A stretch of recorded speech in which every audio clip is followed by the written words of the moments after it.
तो good morning children, class 10। जैसा कि यूजुअल कहा था पिछले क्लास में, we will continue further with the narration itself, और हम धीरे धीरे आ रहे हैं ऑन दैट वर्ड उस कगार पे कि नरेशन को अबाउट टू फिनिश होने को है, उस कगार पे आ रही थी, खत्म कर रहे हैं। आज जो टॉपिक हम करने जा रहे हैं that is based on sentences, based on sentences. अगर ये क्लियर ना भी दिखे तो चलेगा, मैटर क्लियर होना चाहिए। तो बेस्ड ऑन सेंटेंसेस पे आज हम बात करने जा रहे हैं नरेशन में, how to change from direct to indirect. और सेंटेंसेस में जो प्रीवियस क्लास में we have discussed 5 types, that is assertive, one today I am going with it. Second is interrogative, imperative, exclamatory and optative. So today we are going to do assertive, and I would like to make you understand in the very easiest way कि आपको ये समझ में आ जाए how to convert from direct to indirect for the assertive sentences. So before moving further depth में जाएं, इससे पहले थोड़ा सा we should discuss about the assertive sentence. What is assertive sentence? ये कुछ नहीं होता, एक सिंपल स्टेटमेंट होता है, और वो स्टेटमेंट एफर्मेटिव भी हो सकते हैं और नेगेटिव भी।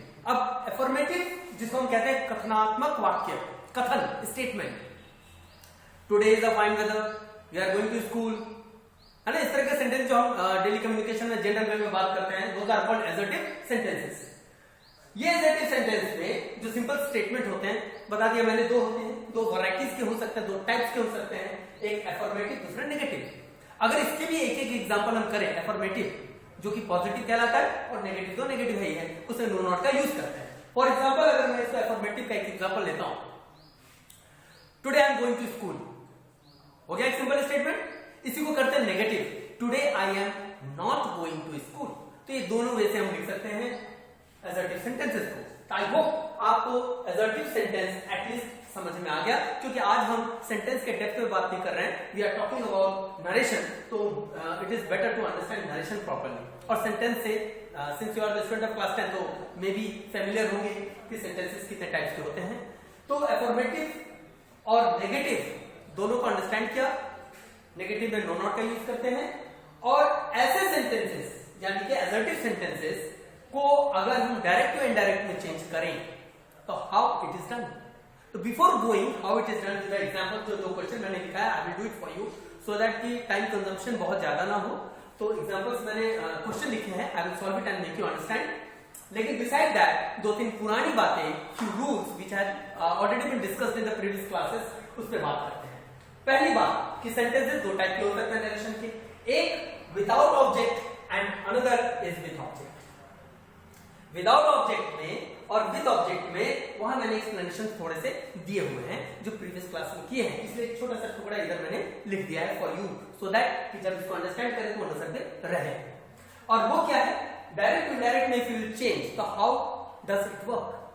अगर इफ ऑब्जेक्ट रिपोर्टिंग वर्ब के बाद नहीं होंगे, मींस इस टाइप का सेंटेंस जिसमें शी सेड के बाद ऑब्जेक्ट नहीं है, we are using inverted comma and this is the reported speech without object. Subject है, ये आपका वर्ब हो गया, कौन सा, reporting, no object and reported speech. Second sentence में सब्जेक्ट है, रिपोर्टिंग वर्ब है और आपका ऑब्जेक्ट भी है। तो दोनों मामलों में there is a bit change, rule में थोड़ा सा परिवर्तन है। वो क्या, जो हमने एग्जांपल से पीछे किए हुए हैं, लेकिन उसको थोड़ा सा मैंने कट करके इधर ला दिया है। If there is no object after reporting verb, यानी कि रिपोर्टिंग वर्ब के बाद अगर ऑब्जेक्ट नहीं है, तो ये जो रिपोर्टेड वर्ब है, से, सेड, तीन टाइप के हम यूज करते हैं नरेशन में। से में कोई चेंज नहीं आएगा, इट विल रिमेन से। Says it will remain says, said it will remain said. क्यों, रीजन बिहाइंड की ऑब्जेक्ट नहीं है। आई होप ये बात क्लियर हुई हो। सेकंड करते हैं, जो यहां मैंने दूसरा टाइप ऑफ सेंटेंस लिखा हुआ है, that is object after reporting verb. अगर रिपोर्टिंग वर्ब के बाद ऑब्जेक्ट हो तो से चेंज हो जाएगा टेल में, सेज चेंज हो जाएगा टेल्स में, और सेड हो जाएगा टोल्ड में। और आपको पता है जब भी ऑब्जेक्ट होगा तो object has to be followed with to के बाद ही आएगा। तो आई थिंक ये दो बातें जो मैं एक्सप्लेन करना चाहता था, और it is cut out from the previous sections, तो ये दो आपको अंडरस्टैंड हुआ होगा। अगर ये आपको क्लियर है तो let us understand the question, ये दो क्वेश्चन को हम इस रूल के हिसाब से कैसे फॉलो करेंगे। सिर्फ इस रूल पे नहीं, you have to think over change of person, you have to think over miscellaneous changes, तो उन चीजों पर भी ध्यान देना है। तो कैसे करें? She said, I shall play now. She said. Again, chalk is not working properly. फिर से लिखते हैं। She said that. क्या लिखना है आपको? She said that. She ने कहा I is the first person. इसके अकॉर्डिंग चेंज हो गया। क्या लिखेंगे आप? She. उसके बाद आपको लिखना है shall का would और could, तो she would। उसके बाद आपको लिखना है play और now get changes into them। so ये आपका answer from direct to indirect. इसमें क्या क्या चेंजेस किए मैं उसको मार्क कर देता हूं। First of all, reporting verb, no object, it is same like this. Inverted comma, ये changes to that, ठीक है ना? She said that. उसके बाद shall और I, तो I पे पहले बात करते हैं। This is first person, changes according to the subject, so changes to she. Shall future का would, play verb will remain like that, and now will change to then. This is so we are writing one example, और ये example वो है जिसमें हमने बात की object नहीं होंगे after reporting verb. I think it is clear. Object, no object after reporting verb, इस पे हमने बात की। Now moving to the second one, they said to us you have done your work. यहां पे रिपोर्टिंग वर्ब के बाद there is object, तो how you will write the answer? They told us that. दे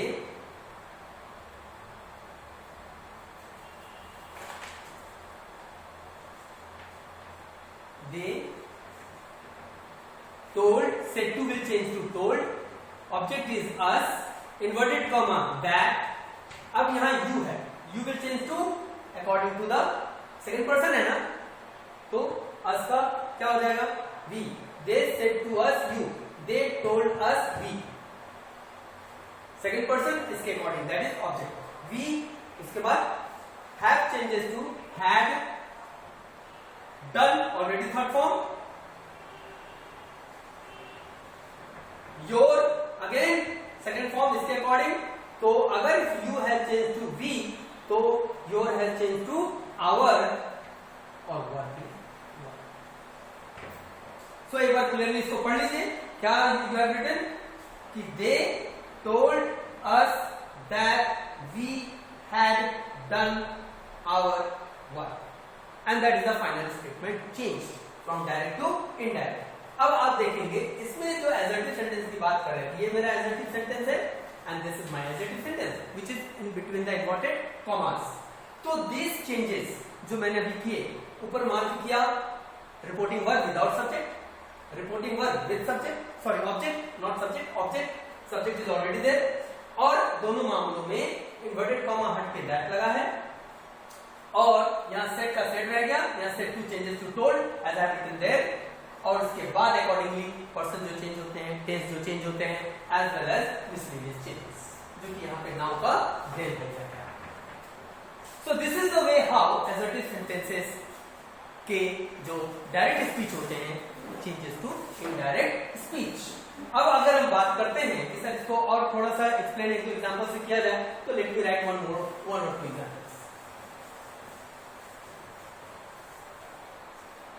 इसको मिटा देते हैं। लेट अस टेक वन और two example more. If we talk about one or two more examples, let us take few of the questions more. You said to me,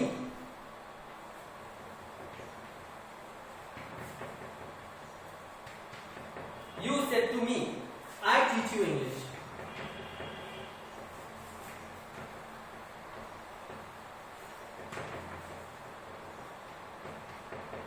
So यहां भी अगर बात करते हैं, since I have rubbed the rules, आप video देख रहे हैं तो अब आपके सामने बोर्ड पर वो रूल्स नहीं है, तो अब डायरेक्ट हम इस पर बात करते हैं।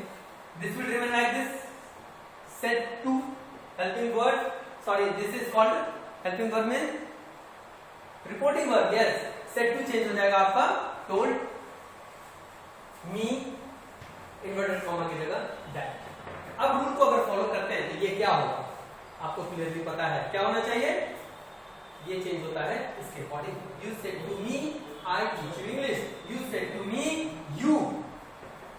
This change according to this. Teach का second form taught, simple present. Since you second, so यहाँ पर और ये क्या चेंज हो जाएगा. Me, that is object ना. Object के अकॉर्डिंग second form और English will remain English. इसमें change takes place.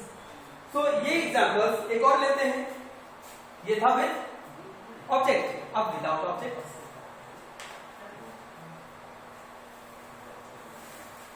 He said, I can solve this sum.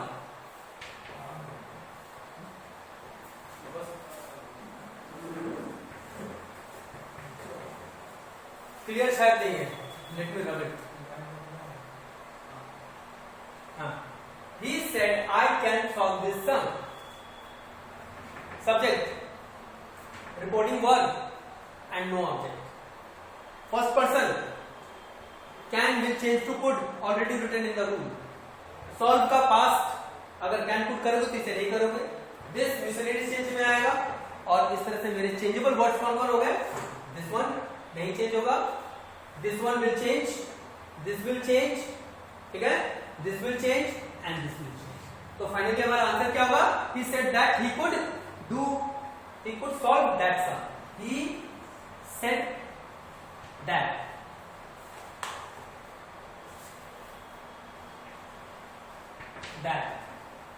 Person according to he. Can changes to could. Solve.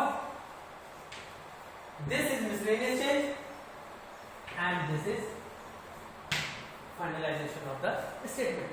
So इस तरह से आपके changes होते हैं. दो examples of subject verb, that is reporting verb and object, and two examples subject reporting verb without object. दोनों चीजों को understand कर लेते हैं. You can, I think understood. You have understood. Copy this and I will give you in this class itself. I would like to complete this as a sentence. I will give you few of the questions for you to practice at home. So इसको 1-2 minute लेकर note down करें. Now I am going to write it and give you few of the questions to solve as homework.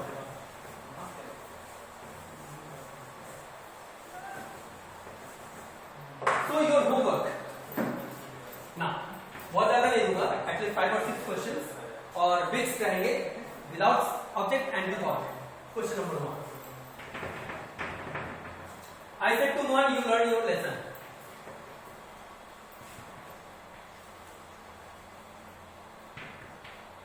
You learn your lesson.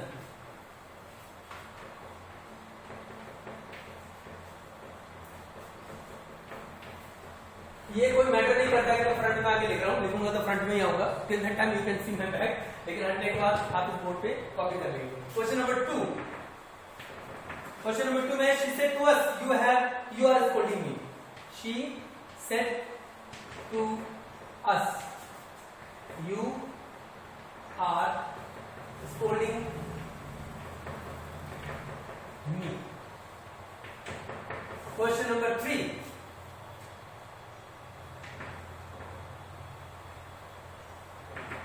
Question 3 में Ram said to me, you alone can help me now.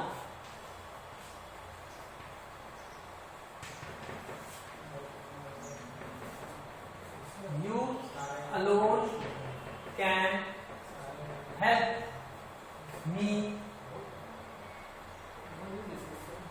now. Question number 4. He said my sister's marriage is in the next month. He said my sister's marriage apostrophe s यानी कि बहन की, this is possessive form. He said my sister's marriage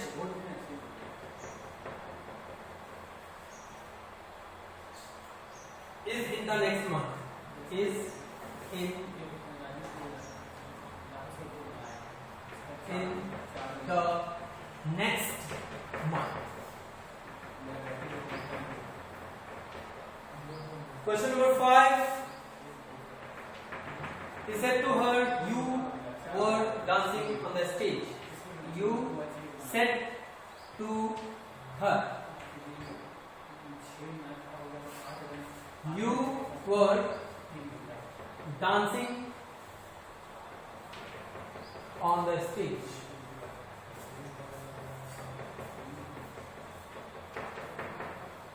Question number 6, and I think this would be the last one. He said to them, he said to them, she is disturbing you here. Disturbing you here. अगर trouble है तो थोड़ा सा इसे improve करते हैं, ing and DISTURBING. So these are the 6 questions which I have given you to solve as a homework. Assertive sentence के direct to indirect. One is based on object, with object, and few, and one is there without object and with object. So without object हो या with object हो, rules much clear, so it would become easy for you to understand. Keep it in your mind कि rule को ध्यान में रखकर आपको change करने हैं. इसको चैप्टर को यानी कि इस एक टाइप ऑफ सेंटेंस को क्लोज करने से पहले कुछ चीजें something we should get revise. ध्यान क्या देना है, बातें फिर से छोटा सा rehearsal. It will remain. It is the most important part of a sentence, that is subject. Verb. Change of verb में भी reporting verb. Depends. किस पर? Object पर. वो ध्यान देना. Inverted comma permanently change करता है. Persons पे गौर करना है. Persons according to the subject and object. Tense accordingly. Present past rules know you very well. And miscellaneous changes में जैसे कि आपका यहाँ आएगा now, next month और here, यहाँ पे 3 है. So ये changes आप करेंगे और पता है कि इनको करने से पहले एक बार छोटा सा पीछे का रिवीजन करने की जरूरत है. और जो स्टूडेंट्स बहुत अच्छा इस पर कमांड कर चुके हैं वो तो अभी बैठेंगे एंड तुरंत they will copy down and note it down और तुरंत सॉल्व करके रख देंगे कि सर का work done. So this is the end of the today's class. In the next class we will deal with the second type of sentence. क्योंकि we are doing 5 and there are total 5 types of sentences we use in our day-to-day life. तो हम अगला जो करेंगे it will be set in that class itself. Thank you. Copy it down. Have a nice day, boys and girls.